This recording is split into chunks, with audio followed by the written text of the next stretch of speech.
And the new WBA featherweight champion of the world, the great Irish champion, Carl the Jackal Frampton.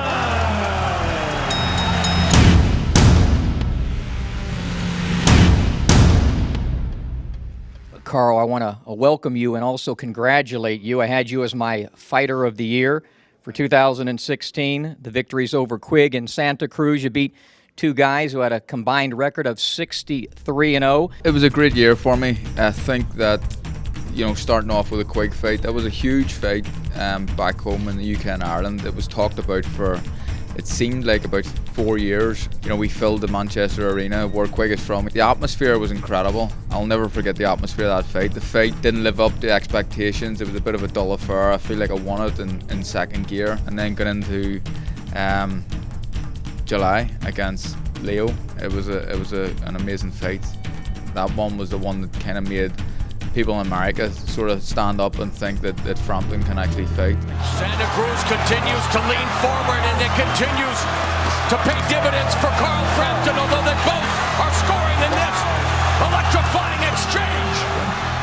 Huge fight, big underdog going into it.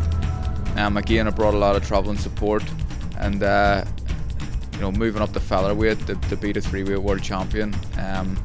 It was a big deal for me. What did you learn about yourself in those two fights as a fighter? I mentioned to you before we started that doing some film study, watching you, I've seen dramatic improvement over the last few years.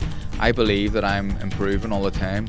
I think now as a featherweight, I feel like I'm rejuvenated. I feel like it's not that I have to grow into featherweight. I had to shrink less to make 122, and 122 was just killing me and affecting my performances. And being up at featherweight against Leo Santa Cruz, you saw the output in that fight, and it was a ferocious fight.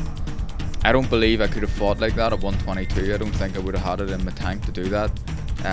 But at 126, I'm a different man. I'm a different fighter. I think he showed maturity in the Quigg fight, and also I think he's risen as a featherweight. There's more fun in the game because he's not struggling to make the weight. He finished his amateur career as a featherweight. We boiled him down to 122 because we knew he'd be a beast at the weight. But in actual fact, in the last year and a half, he was struggling so badly. If you look at me and look at my stature, I'm a short, stocky guy. I look like I'm an aggressive, come-forward guy, but I actually prefer people to come to me. So my inside game was something that I needed to work on, and we have been working on that as a team. And my trainer Shane has been making sure that we're trying to get that as good as it can be. We used to box in the amateurs together, and we've been training. I've been training for 7 years now, and to see the rise in Carl Frampton has been phenomenal. Talk about Papa Barry looking over your shoulder. When he won his world titles in front of 28 or 29,000 people, in front of 19.5 million people on television, that's experience that I could never buy. You can't do it. You have to do it and achieve that to be able to know it. He's better than most professors in strength and conditioning. He has incredible knowledge on nutrition, and he wouldn't have been able to get Frampton to 22 pounds and retain his strength without knowing what he does. That's that. But tactically, he's really brilliant. He's great at drills. He's great at combinations. He can look at a guy and in 30 seconds work out what his weaknesses are and his strengths are. There's a lot of things that Dad compliments me from. The lack of experience, he compliments that, and also the trust.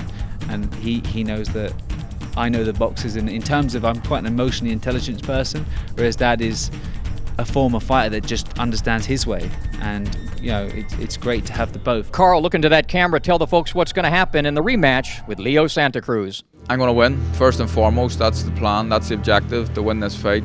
But I genuinely believe that I've got the power to knock him out, and if I can knock Leo Santa Cruz out, a three-weight world champion, then that's a huge statement.